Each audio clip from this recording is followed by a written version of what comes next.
Welcome, ladies and gentlemen. Lord Skrulk, a walking pestilent plague, is going to be making his appearance against the Beastmen in this Warhammer World Championship matchup between myself on the Skaven side and Paxonator on the Beastmen. So for the Skaven forces that I have brought, we do have, of course, Lord Skrulk. He is going to be coming on in with the Liber Bubonicus, the Rod of Corruption, as well as Stand Your Ground, Pestilent, Birth, and Vermintide for a nice little bit of summons. So we also have some Skaven slaves in that front line. They will be taking the initial Beastman charge, allowing the pair of Poison Wind Globadiers and pair of Poison Wind Boarders to really wreck shop with that Beastman front line and any of their archer units as well. We do some Skaven slave spears to kind of fill in the gap when things do rout. Mostly going to be Skaven slaves all the way around the border here. We do have a more elite Council Guard Storm Vermin with halberds. Going to be protecting that rear line. Going to be a lot harder for the Beastmen to break through these guys, and they are going to be staying clear of all of those poison wind shots early on. And they do have Guardian, so that'll be very helpful for Lord Skrulk, as well as the pair of Assassins that are going to be rolling on in as well.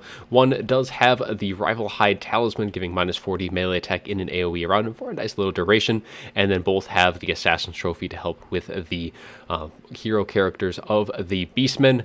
In the rear, we also do have a Doom Wheel. Pretty much the goal of the Doom Wheel here is to kind of get everything to group up on it, and then allow those Poison Wind Mortars to really punish those blobs as well. And that is going to be it for the Skaven side. Now for the Beastmen, we do have some Centaurs on one flank. We do have a sneaky little Chaos Warhound with poison in the back vanguarded. And then frontline is going to be Gore Horde with shields going to be pushing on forward, and they will be backed up by some Ungor Spearman herds as well. Going to be just providing a lot of chaff infantry for the most part. Gore Herds will do okay against the Skaven. But most of the stopping power, though, is going to be with the Chaos Spawn, nice unbreakable unit, and as well as the Minotaurs. Very expensive units, but they're going to be very hard for the Skaven to bring down in this matchup, because pretty much all I've brought here is Poison Winds, and that is going to be a little bit harder for them to really deal with the Minotaurs. But luckily there is still the Storm Vermin, and that should be able to hold back the tide of the monstrous infantry, though there is a Bray Shaman of Death going to be bringing the Purple Sun as well as Spirit Leech. And then we also do have Morgur, the Shadow Gave, going to be coming on in. It looks like he does have the Staff of Ruinous Corruption as well as the Call of Violence, giving a little bit of extra leadership. Foe Seeker, Spirit Essence of Chaos, so we will be having two of those additional Chaos Bond summons on the field. And that is pretty much going to be it, as the Skaven do just kind of use their customary tactic of pushing forward with one of their Clan Rats summons, just kind of scout things out. That's it for the army, so let's get things rolling, as this summon is going to make everything visible here as they do kind of push forward, and that is going to allow these Poison Wind Mortars to really do a lot of work. They are going to be having, of course, a lot of friendly fire, but that is the whole purpose of these summons, is to really just kind of bog things down, get things to group up, and then punish them with all of these mortar shots. More shots going to be raining in, clipping these Ungor Spearman herd as the Doom Wheel is going to be cycling around up front, trying to get things to bite into its trap, and hopefully then punish with the rest of those poison winds, as the Globadiers are also going to be open fire, doing a lot of damage to these Gore Herds as they do approach. And another summon of Clan Rats is going to be coming down, once again looking to kind of just slow down the advance of the Beastmen for as long as physically possible. And in the event they do come in, we do have those Warp Grinders as well, and a couple of roaming Rat Ogres on both flanks to really countercharge anything that does come in, while now the Doom Wheel is doing a good job of keeping things away from the initial front line as best they can. But in comes more of the heavy hitters. We do have the Minotaurs coming in, as well as the Chaos Spawn, and they're going to be able to push right on through these Skaven slaves very, very quickly. There isn't really a whole lot other than the Doom Wheel and the Assassins with the Storm Vermin, and the Storm Vermin are going to be responding to that, as the Rat Ogres also do try to charge into the Center as they kind of try and break this right flank of the Skaven. And these mortars just continuing to pepper in the reserves now, as this front line is pretty much going to be won or lost by the monstrous infantry on the Beastmen, as the Doom Wheel is going to respond to a little cheeky rear charge by the Chaos Warhounds trying to get into these mortars. And as we do have a very nice Purple Sun going to be going down, going right through all of the Poison Wind mortar crews, actually doing a decent amount of damage. Was definitely intended for these Council Guard, but unfortunately it does kind of go off into the distance. Really need to get rid of those Council Guard very, very quickly for the Beastmen, especially if they're going to want these Minotaurs and the rest of the units kind of coming on through. But they have to slowly whittle them down bit by bit, and as the Council Guard do point and push forward. That is going to allow these Poison Wind Globadiers to kind of push back. We do have the Rod of Corruption, though, going down from Lord Scroll. He's going to be catching these Chaos Spawn as well as the Morgr, the Shadow Cave. He does have a unit of Plague Monks as well summoned down to try and whittle down as much of the health of these Chaos Spawn as he can, and they do have a very low armor, so they should be able to punch through that very, very effectively, as we do have some of the summons now kind of be coming down in that back line, and the Warp Grinder seeing that summon go down, they are going to use their Warp their snare, going to be getting them down, as well as their Warp Quake, getting a little bit of extra damage and slowing down anything else in the periphery. But the Chaos Warhounds with Poison are going to be going right on through those Skaven slaves, getting onto the back of the Poison Wind Mortar crew, doing a nice bit of damage. They're shutting them down, while the other crew is still free to fire, going to be clipping in along all of these fronts, as the Doom Wheel with its Fear and Terror just kind of making everything just kind of rout by its mere presence here on this flank, as the Skaven are looking a little bit strong here in this late game, especially now that both of the summons are on the field, and that these summons is going to be starting to dissipate pretty soon here, and the Council Guard still going very, very strong, though some of these shots from the Poison Wind Globadiers does not want to be necessarily firing into this blob here. Definitely going to be doing a lot more damage to the Storm Vermin than any of the monstrous units here, and they're going to be kind of pulling back here as that Brave Shaman does get a nice little charge in, but he might as well just have been letting that charge go. But both of the Assassins now seeing Morgr in their reach, going to be moving to try and get on top of him. Liber Bubonicus is being used on Morgr as well to get a nice little bit of extra damage, hoping to try and break his back as quickly as they can.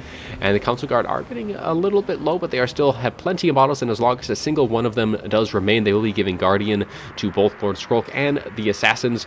But now we do have some more of the Brave Shaman going to be coming in, shutting down these Poison Wind Globadiers. At this point, most of their good targets is gone from the field.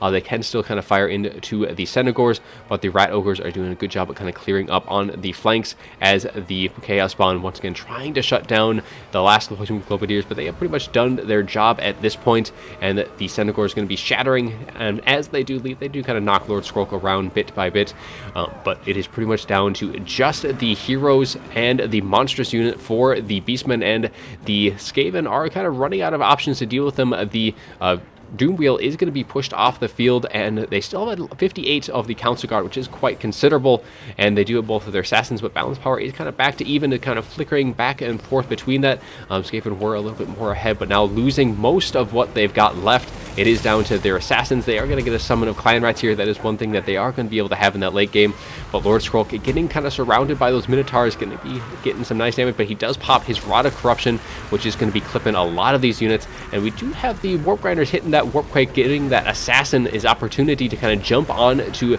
the Brave Shaman here.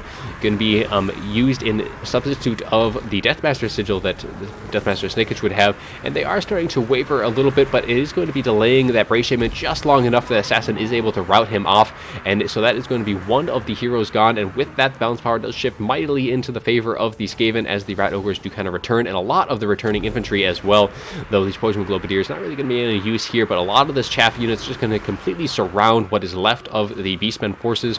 The Minotaurs with shields going to be routing.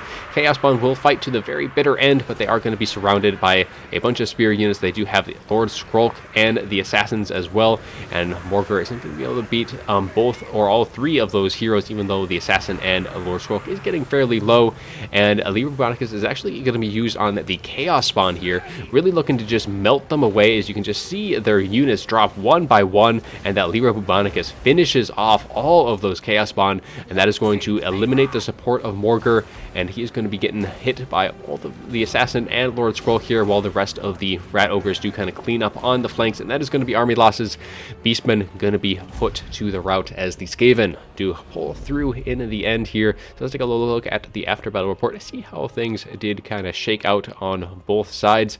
Definitely looking a little sketchy there in that late game, as the Beastmen having a lot of their monstrous units still left, and the only thing that could really do anything against them was the Storm Vermin, and I guess the Assassins as well. But for the most part, these Poison Wind Globadiers not going to be doing a whole lot of good work against those monstrous units. They'll be doing a little bit of damage, but doing more friendly fire than they would want. Now for the Beastmen side, the Minotaurs doing some decent work, 700 per unit, as well as the both of the Chaos Spawn doing some decent work, but the rest of the infantry really not doing so great. Senegors not really able to pull their weight, and their front line just buckled so very quickly for the Beastmen. All that poison wind just kind of eliminated them very fast. Now the Brave Shaman did quite well himself, getting over 2k in value. And Morger there with his summons, very helpful as well. Even if he isn't directly going to be getting all that much damage, those summons are very useful. And he is a regenerating lord as well, so that kind of helps just kind of keep him in that fight for as long as possible, giving that leadership buffs. But that Brave Shaman really was the hero of the Beastmen there, unfortunately getting caught in that snare in the late game by those warp grinders and allowing that assassin to kind of finish him off. Kind of put that nail in the coffin in the end, kind of eliminating one of the tools to really deal with that council guard. And for the Skaven side, the Doom Wheel not generating a whole lot of value, just pretty much providing its fear and terror, just kind of making sure everything did stay away from that front line for as long as it could. But then once it did get engaged with those Minotaurs and the Chaos Planet, really didn't last all too long after that.